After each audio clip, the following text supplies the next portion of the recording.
혹시 폰지 사기라는 말 들어보셨습니까? 폰지 사기.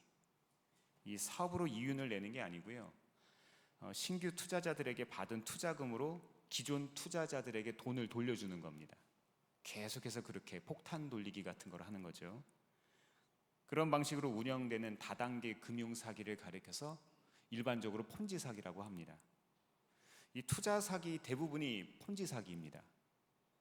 이탈리아계 미국인이었던 이 찰스 폰지가 1920년대에 처음 고안해낸 방법이 이 폰지 사기예요. 그래서 이 사람 이름을 붙인 거죠. 이 사람은요, 캐나다 몬트리올에서 은행원으로 일을 했던 경력이 있다고 합니다. 근데 이 사람이 일했던 은행에서 신규 고객들을 유치하기 위해서 아주 고금리의 이율로 사람들에게 이제 돈을 돌려준 거예요. 그래서 이자가 파격적으로 높았다고 합니다.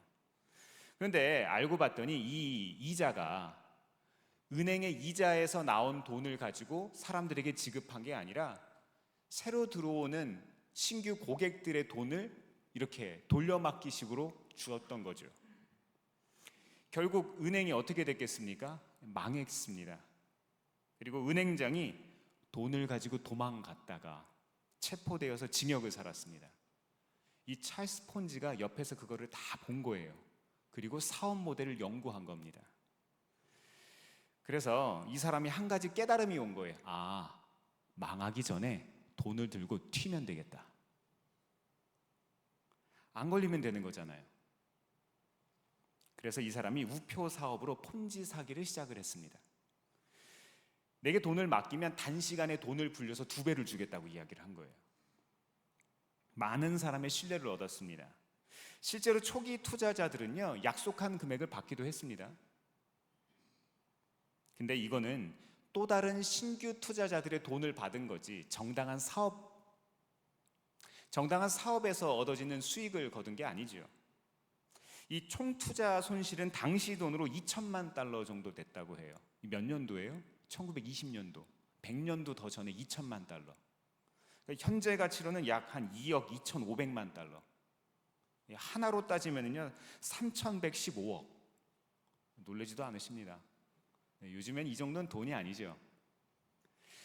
그런데 이 피해자들이 환수한 금액, 이 되찾은 금액이 중요하겠죠. 얼마 찾았겠습니까? 얼마 찾았을 것 같아요? 1달러당 30센트 미만이었다고 합니다. 얼마 건지질 못한 거예요.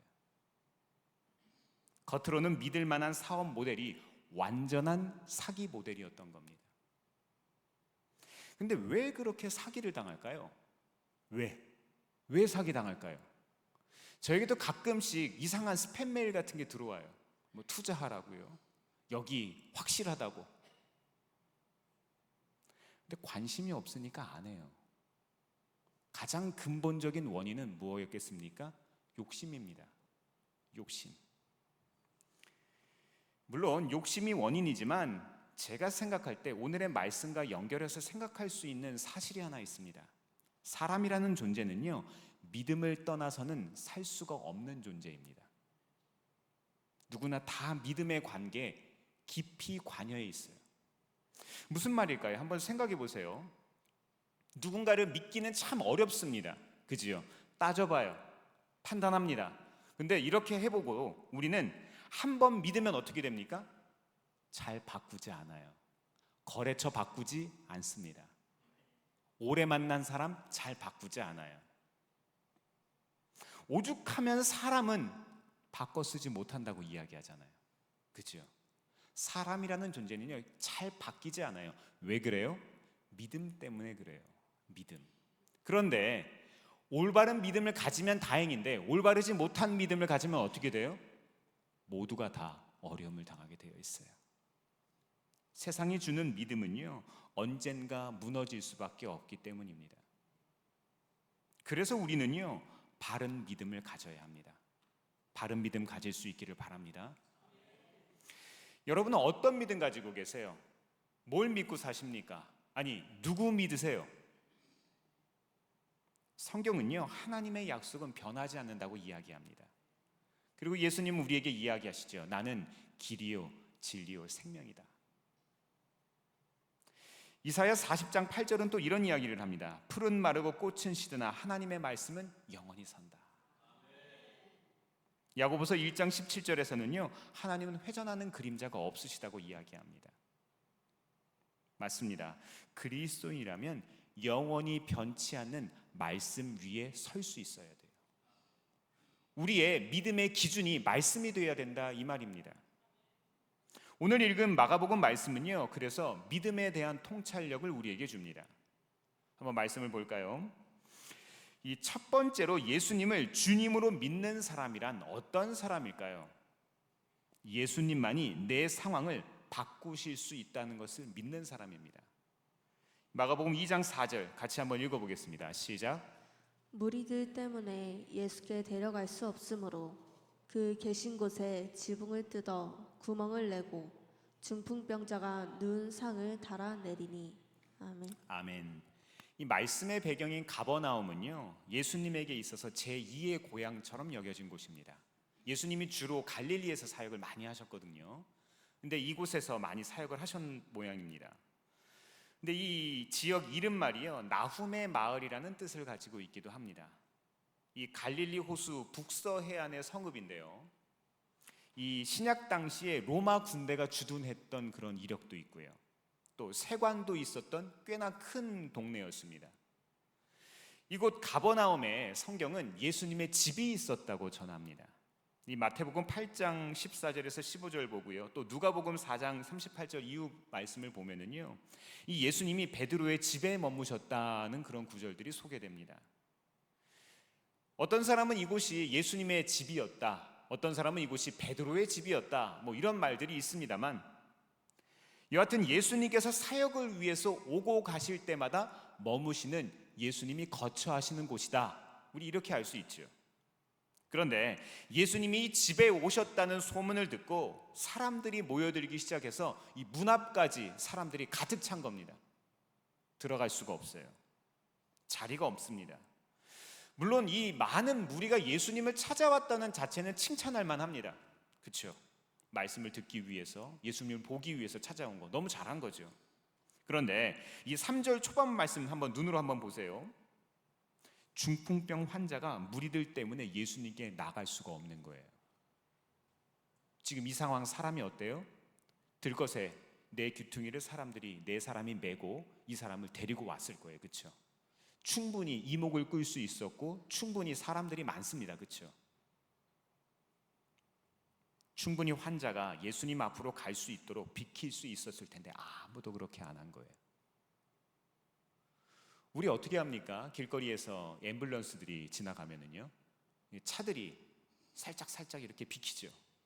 우리나라는 그 정도인데요, 미국 같은 경우는요, 사람들이 완전히 홍해의 기적처럼 딱 갈라져서 서요. 움직이지 않습니다. 스쿨버스가 지나가도 마찬가지예요. 노란색 스쿨버스 있죠. 아침에 아이들 학교 가는 그 시간에 스쿨버스가 지나가면은 절대로 움직이지 않습니다. 교통경찰이 잡아요. 걸립니다. 근데 오늘 말씀도 보면은요, 이 충분히 환자가 갈 수 있어야 되는데 그렇게 못한 겁니다. 아무도 비키지 않은 거예요. 아무도 나서지 않습니다. 무리에게 다른 사람들의 문제는요, 내 관심과 내 입장을 앞설 수 없는 주제였습니다. 무슨 소리인지 이해가 되세요? 수많은 무리가 예수님을 쫓아다니고는 있었는데 예수님께서 말씀하시는 그리스도인다운 삶에는 관심이 없는 거예요. 내가 지금 예수님이 보고 싶어도, 내가 정말로 내 시간을 쪼개서 왔어도, 정말 예수님이 더 절실하게 필요한 사람이 있다면 비켜줄 수 있어야 하는데 비키지 않습니다. 절대로 그러지 않아요. 이런 배타적인 그리스도인들의 모습 때문에 오늘날 교회가 지탄을 받고 있습니다. 예수님을 구경할 뿐이었습니다. 우리도 예수님을 주님이라고, 주님이라는 말은 무엇입니까? 주인이라는 이야기죠. 주님이시라고 쉽게 말은 하지만 말씀을 삶 속에서 지키며 사려고 하는 사람들은 별로 없어요. 하지만 중풍병자 데리고 온 사람들은 달랐습니다. 이 사람들은 예수님을 주님으로 믿고 있었어요. 그래서 중풍병자인 친구를 예수님께 데려가다가 막히자 특별한 행동 하나를 합니다. 어떤 행동을 하죠? 무엇입니까? 지붕을 뜯어내고 예수님 앞에 친구를 달아내립니다. 어떻게 해서든 지붕까지 뜯어가면서 예수님 앞에 나아간 거예요. 우리 집도 아니잖아요, 그렇죠? 예수님이 계시는 곳이에요. 예의가 아닐 수도 있어요, 그렇죠? 그러나 지금 무엇이 가장 중요한지, 무엇이 가장 절실한지 이 사람들은 알았어요. 그렇다면 왜 이들은 무리한 행동을 하면서까지 친구를 예수님 앞에 데리고 갔을까? 왜 그랬을까요? 예수님이라면 하실 수 있다는 분명한 믿음이 있었던 겁니다. 우리에게 이런 믿음이 있습니까? 정말로 절실한 믿음, 그분이 아니면 안 된다는 믿음, 그분이라면 하실 수 있다는 믿음. 5절 말씀 잠깐 볼까요? 함께 읽어보겠습니다. 예수께서는 그들의 믿음을 보시고 중풍병 환자에게 이 사람아 내 죄가 용서받았다 하고 말씀하셨다. 아멘. 예수님께서 이들의 행동을 보시고 뭐라고 이야기를 하십니까? 믿음, 이렇게 이야기했어요. 믿음이 있다. 그리고 이어서 뭐라고 이야기하십니까? 내 죄 사함을 받았다. 이 믿음하고 죄 사함 받는 거하고 무슨 상관입니까? 매우 상관이 있다고 이야기를 하는 거예요. 이것은 바로 예수님을 주님으로 믿는, 내 삶의 주인으로 믿는 믿음을 가리켜서 이야기를 하신 거예요. 정말 놀라운 것은요, 이 5절 이후의 선언, 이 5절의 선언 이후에 중풍병자가 일어나는 기적이 일어났습니다. 우리의 삶에도 이런 일들이 일어나기를 바랍니다. 예수님은요, 이 사건을 통해서 믿음의 법칙을 보여주신 거예요. 믿음이 어떻게 우리의 삶에 작용하는지, 믿음이란 어떤 것인지, 진짜 믿음을 가지면, 예수님을 신뢰하면 우리의 삶에 어떤 일이 벌어지는지를 알려주신 겁니다. 돌아보면 우리 삶 가운데에도 스스로 해결할 수 없는 일들이 많이 있어요. 여기에 나오는 중풍병자, 스스로 해결할 수가 없죠. 내 스스로 걸을 수 없습니다. 내 스스로 움직일 수도 없고 내 스스로 예수님 앞에 나아갈 수가 없어요. 우리 어린이들이 어저께 저녁에 우리가 예배드리고 함께 기도하는 시간이 있었는데 기도가 아직 좀 서투르니까 기도를 잘 못하더라고요. 그래서 우리 세계적인 전도사님께서 반주하는 우리 이 찬양단 선생님들을 불러서 반주하지 말고 피아노만 반주하고 나아가서 아이들을 이렇게 안고 같이 기도해 주자고 이야기를 하니까 아이들이 기도를 시작을 하는 거예요. 기도할 수 있도록 도와준 거죠. 중풍병자뿐만이 아니라 중풍병자를 메고 나왔던 이 친구들, 이 친구와 같은 사람이 될 수 있어야 하지 않겠습니까? 인생을 살아가면서 우리는 누구나 한계라는 것을 경험합니다. 내가 해봤는데 되지 않는 것, 실수하는 것, 두려운 것들, 상황을 바꾸고 싶지만 어쩔 수 없는 문제들도 있어요. 그죠? 어쩌면 예수님을 만나서 해결하고 싶지만 해결할 수 없는 그런 일들이 우리에게는 다 있습니다. 이런 우리에게 예수님이 우리에게 말씀하시는 거예요. 지붕을 걷어내는 믿음만 있으면 됩니다. 이게 어렵다고요? 아니요. 그건 그냥 우리의 할 일인 겁니다. 여쭤보겠습니다. 지붕을 걷어내는 게 어려우세요? 아니면 중풍병자를 일으켜 세우는 게 어려우세요? 당연하죠. 지붕을 걷어내는 믿음만 있으면 됩니다. 세상은 여전히 눈에 보이는 것을 믿습니다. 안 된다고 이야기해요. 그럴 수 없다고 말합니다. 하지만 우리는 보이지 않는 믿음이 우리의 삶을 바꿀 수 있다고 믿습니다. 왜냐하면 예수님께서 보여주신 길이기 때문에 그렇습니다. 믿음의 대상이 길이요, 진리요, 생명이신 예수님이기 때문에 그렇습니다. 사랑하는 성도 여러분, 믿어야 할 분을 믿기를 바랍니다. 예수님만이 우리의 삶을 바꾸실 수 있습니다. 두 번째로 예수님을 주님으로 믿는 사람, 이 사람 어떤 사람일까요? 더 귀한 것을 위해서 작은 것을 가볍게 여기는 사람입니다. 마가복음 2장 14절 같이 읽어보겠습니다. 시작. 또 지나가시다가 알페오의 아들 레위가 세관에 앉아 있는 것을 보시고 그에게 이르시되 나를 따르라 하시니 일어나 따르니라. 아멘. 이 어떤 물건의 주인이라는 말은요, 소유권이 있다는 뜻이죠. 그죠? 그 물건은 주인이 마음대로 쓸 수 있는 물건일까요, 아닐까요? 당연하죠. 마음대로 쓸 수 있는 거죠. 근데 우리 어떻습니까? 우리 주님이라고 이야기하잖아요. 그렇죠? 예수님을 가리켜서 주님이라고 이야기하는데 우리의 모든 것을 그분이 쓰시기에 편하도록 우리가 드릴 수 있습니까? 그렇게 하고 계세요? 우리는 과연 예수님이 쓰시기에 편한 사람입니까? 오히려 때때로 주님을 내 종처럼 부리고 싶어 하지 않으세요? 그러나 오늘 본문에 소개된 알페오의 아들 레위, 이 사람은 그렇게 행동하지 않고 있습니다. 14절 말씀 보니까요, 그는 인생의 주인인 주님께서 나를 따르라 이렇게 말씀하셨거든요. 이렇게 하니까 곧 일어나 따라갔다. 그렇죠? 이거는요, 안정된 수입과 사회적인 지위를 포기한 결단입니다. 여러분에게 뭐가 제일 중요하세요? 통장 잔고 중요하십니까? 아파트 시세 중요하세요? 여러분이 가진 직업 중요하세요? 학위 중요하십니까? 자녀 중요하십니까? 저마다 중요한 것들 다 있으시죠? 포기할 수 없는 것들, 이거 포기할 수 있으세요? 참 어려운 일입니다.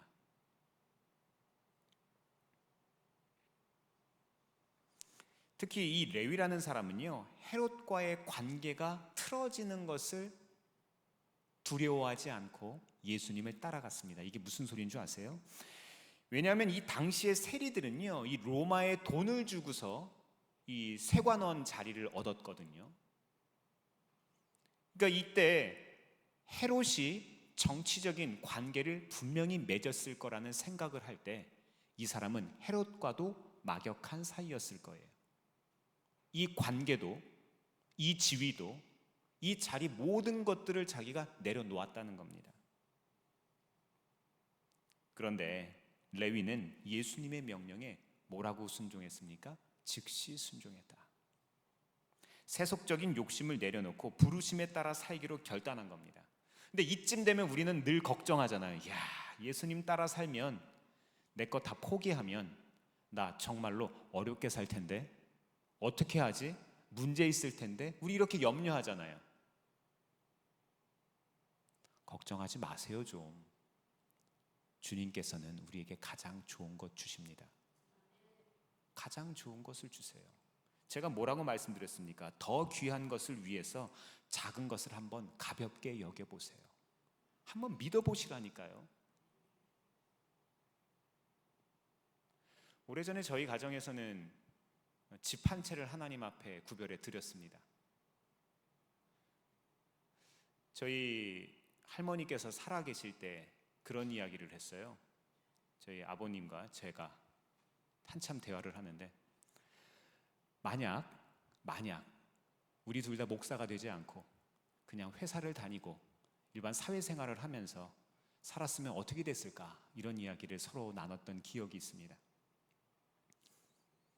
그랬더니 옆에 있던 할머니께서 그런 이야기를 하셨어요. 한량이지?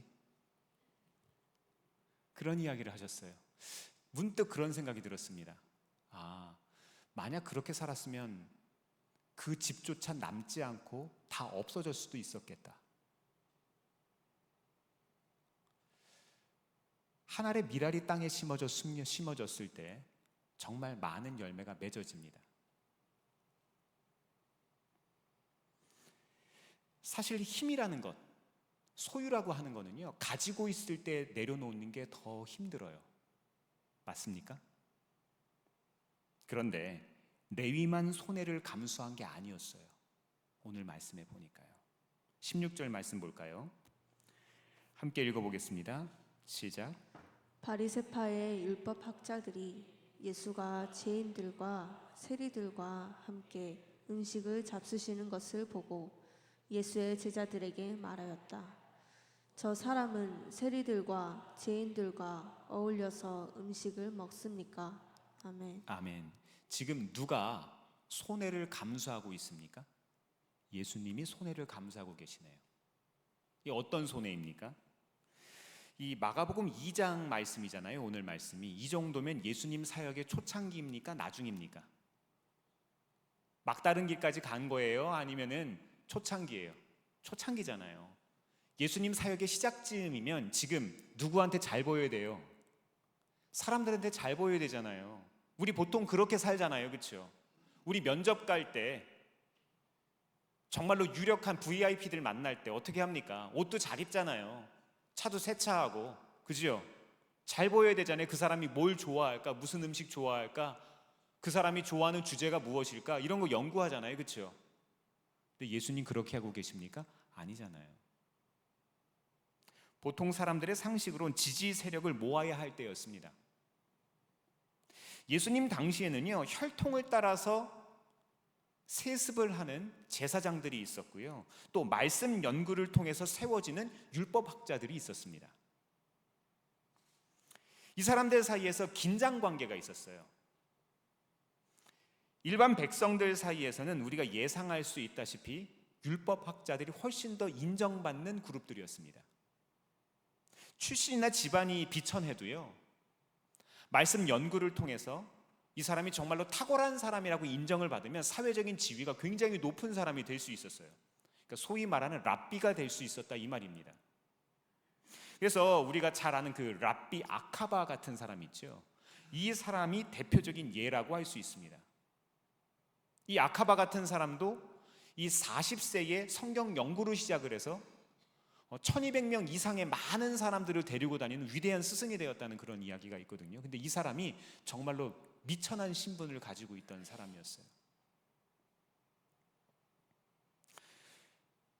우리들이 알고 있던 것보다 바리새파 사람들, 율법학자 같은 사람들은요, 당시에 명망 높은 사람들이었고 백성들의 탁월한 지지를 받는 사람들이었습니다. 그렇게 나쁜 사람들 아니에요. 그러면 새로운 사역을 시작하려면 예수님이라는 이 사람이 정말로 이 유대 사회에서 무언가 해보려면 이 사람들한테 잘 보여야 돼요? 아니면 못 보여야 돼요? 잘 보여야 되죠. 그런데 예수님은 아랑곳하지 않으십니다. 관심이 별로 없으세요. 예수님의 관심은요, 힘을 가지는 것이 아니라 힘이 모자란 사람들을 찾아가는 거였어요. 예수님의 관심은 거기에 있었습니다. 이런 예수님의 모습이 레위를 감동시킨 거예요. 이런 예수님이 계셨기 때문에 레위가 자기 것을 내려놓을 수 있었던 겁니다. 죄인 한 사람을 위해서 어떤 오해나 손해도 감수하는 예수님, 멋지지 않습니까? 우리에게 이런 주님 있어서 참 든든합니다. 사랑하는 성도 여러분, 우리 모두 제자가 될 수 있기를 바랍니다. 예수님이 계시기 때문에 우리는 그렇게 할 수 있어요. 그저 따라다니는 무리가 아니라 우리는 제자가 돼야 돼요. 예수님과 삶을 나누고 마음을 나누고 우리의 모든 것들을 나눌 수 있는 그런 사이. 더 귀한 것들을 위해서 작은 것을 가볍게 여길 수 있기를 바랍니다. 그러면 우리도 그렇게 될 수 있어요. 세 번째로 예수님을 주님으로 믿는 사람은 어떤 사람일까요? 새로운 것을 두려워하지 않는 사람입니다. 마가복음 2장 22절 같이 한번 읽어보겠습니다. 시작. 새 포도주를 낡은 가죽 부대에 넣는 자가 없나니 만일 그렇게 하면 새 포도주가 부대를 터뜨려 포도주와 부대를 버리게 되리라. 오직 새 포도주는 새 부대에 넣느니라 하시니라. 아멘. 아멘. 예수님을 주님으로 믿는다는 것은요, 점진적인 변화가 아니라 완전한 변화를 의미하는 거예요. 다시 말해서 당연한 내 권리를 내려놓고 예수님이 나의 주인이 된다는 것을 받아들이는 변화입니다. 내 생각만으로 살지 않고 성경적 가치관을 따라 살겠다는 거예요. 그런데 바리새인들은요, 모양은 비슷해 보입니다. 그런데 이런 변화를 경험하지 못했습니다. 내가 내 인생의 주인이 돼도 율법을 지킬 수 있다 이렇게 생각한 거예요. 노력하면 성취할 수 있고 행함으로 말씀을 지킬 수 있다고 생각한 겁니다. 어디서 많이 들어본 가르침 아닙니까? 우리 세상에서 그렇게 살잖아요. 하지만 노력만으론 언제나 충분하지 못했습니다. 율법을 온전히 지키기는 어려운 거예요. 노력만으론. 혹시 여러분 새해 목표 있으셨어요? 2025년도엔 내가 이거 한번 해보겠다 결단한 거 있으세요? 얼마나 지키셨습니까? 지금 벌써 9월 달 다 돼가는데 이제 마지막 분기가 찾아오고 있습니다. 이를테면 성경 통독도 결심하시죠? 그죠? 제가 몇 년 전부터 함께하고 있는 성경 통독 카톡방이 있는데요, 얼마 전에 구약을 일독 완독을 했습니다. 그런데 통독 멤버 몇몇 분들은 벌써 중간에 보이지를 않아요. 낙오하셨습니다. 다시 살아나시길 바랍니다. 다시 돌아오셔야 돼요. 대부분 성경책 이렇게 들어보면 어떻습니까? 이렇게 한번 보세요. 아래쪽을. 어디가 제일 까매요? 어디가 제일 너덜너덜합니까? 창세기하고 마태복음. 시작하다 그만둔 거예요. 그죠?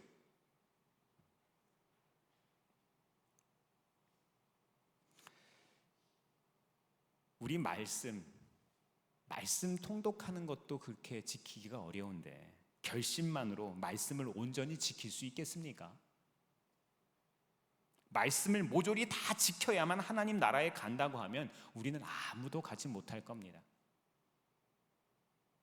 그러기에 하나님이 율법을 주신 것은 율법을 지켜서 구원받으라는 것이 아니고요, 율법을 통해서 우리가 죄인인 것을 깨달으라는 거예요.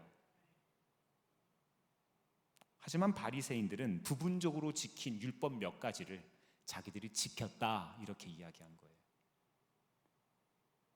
자기들의 행위를 자랑하고 다른 사람들을 판단했습니다. 다른 사람들을 세리와 죄인이라고 비난하면서 자기들의 의를 꼭 누더기 같은, 정말로 누더기 같은 의인데 그것을 자랑했습니다. 드라마 재벌집 막내 아들 생각납니다. 이 같은 시대를 살아가도 어떤 사람들은요, 출발선이 저기 앞에 있어요. 그죠? 똑같은 사람인데 기회가 다르니까 전혀 다른 결과를 냈던 것을 우리는 알 수 있습니다. 사실은 기회 자체가 동일하지 않은 거죠. 똑같은 사람인데 기회가 다르면 전혀 다른 결과를 낳는 거 우리가 잘 압니다. 마찬가지로 율법을 다 지키면 구원받을 수 있다는 생각은요, 겉으로는 공평해 보이는데 실제로는 누구도 완전히 지킬 수 없기 때문에 불공평한 겁니다. 구원받을 수 없는 길이에요. 그래서 하나님은 율법이 아닌 은혜의 길, 예수님을 믿는 길을 우리에게 제시해 주셨습니다. 그래서 예수님은 새 포도주는 새 부대에 담아야 한다고 말씀하신 거예요. 바리새인들의 생각으로, 그들의 패러다임으로는요, 이 말씀을 담을 수가 없는 거예요. 그리스도인으로서 살아갈 수가 없는 겁니다. 율법주의에 빠진 사람들은요, 이 죄에 빠진 인간을 구원하러 오신 예수님을 인생의 주님으로 받아들일 수가 없다는 것을 우리에게 이야기합니다. 그렇다면 여러분은 어떠세요? 어떻게 살아가고 계십니까? 복음으로 인해서 새로운 가치관을 갖게 되셨습니까? 여전히 내 노력으로 신앙생활에 애쓰고 계십니까? 고린도서 1장 17절은요, 누구든지 그리스도 안에 있으면 새로운 피조물이라고 우리에게 전합니다. 이전 것은 지나가고 이제 새롭게 된 거예요. 이 말씀 위에 우리의 새로운 가치관이 세워질 수 있기를 바랍니다. 제가 어떤 교회 갔더니요, 그 교회는 성가대는 정말로 멋있어요. 근데 교육부는 아무도 없어요. 정상입니까? 아니잖아요. 성가대 예산은 이만큼인데 교육부 예산은 요만큼이에요. 말이 됩니까? 아니잖아요. 조화로워야죠. 성가대가 잘하고 있다고 해서 그분들만 지원해주고 그분들만 중심이 되는 것은 옳지 않다는 것을 이야기합니다. 하나의 예를 들었지만 그렇다는 거예요. 우리 교회는 정말로 건강합니다. 오늘 어린이부 나와서 찬양하기 위해서 제가 어저께 성가대장님하고 통화하고 지휘자님하고도 이야기를 했는데 흔쾌히 성가대를 안 하시겠다고 네, 그렇게 이야기를 해주셨습니다. 속으로 좋으셨습니까? 네, 그건 또 아니죠. 그지요? 제가 생각할 때 이런 예배의 실행들이야말로 건강한 예배의 실행이라고 저는 믿습니다. 더 귀한 것을 위해서 잠시 내 것을 내려놓을 수 있는 마음, 새로운 것을 위해서 잠시 나의 것들을 멈출 수 있는 용기, 이것이 예배를 예배답게 하는 거고요. 우리의 삶을 훨씬 더 하나님의 나라가 될 수 있도록 바꾸는 길이라고 저는 믿습니다. 한번 여쭤볼게요. 제 손에 이 컵이 들려 있는데요. 이 컵에 들어있는 공기를 빼려면 어떻게 해야 될까요? 어떻게 하면 될까요? 공기를 빼려면 비닐을 덮고 고무줄을 이렇게 하고서 여기다가 빨대를 꽂아서 여기다가 쭉 공기를 빼면 될까요? 그렇게 하면 컵이 깨지겠죠. 진공 상태가 돼서. 어떻게 하면 될까요? 그냥 물을 담으면 돼요. 물을 담으면 됩니다. 그렇다면 예수님을 주님이라고 고백하면서도 우리의 삶이 쉽게 변하지 않는 이유는 뭘까요? 우리 마음의 컵을 비우지 않아서 그렇습니다. 뭐가 많이 차 있는 거예요. 그래서 주님이 그곳에 담기실 수가 없는 거예요. 아니면 비우기는 했지만 그 안에 예수님의 가치관으로 채우지 않은 거 아닙니까? 예수님의 제자로 살아가는 우리들의 삶은 어떠해야 할지 한번 돌이켜 보시기를 바랍니다. 저희 집엔 작은 식기세척기가 하나 있어요. 집안 일손 도와주는 엄청 기특한 녀석입니다. 저희 집에서 제일 일을 잘해요. 보통 밥을 먹으면 여벌 세척을 해서 식기세척기에 이렇게 넣어두고 이게 세척할 것들이 다 모이면 한번 돌립니다. 근데 하루는 싱크대 위에 컵이 하나도 없는 거예요. 이 컵꽂이에. 식기세척기 안에 이제 컵이 다 이제 들어 있어서 이거 먹으면 되겠다 싶어서 이렇게 먹었어요. 근데 세척이 안 돼 있는 거예요. 컵이야 물만 마신 거니까 그런가 보다 했지만 전 한 가지 깨달음이 왔습니다. 그 컵 제가 되게 좋아하는 컵이거든요. 무려 메이드 인 프랑스. 프랑스 거예요. 이케아에서 프랑스 걸 팔더라고요.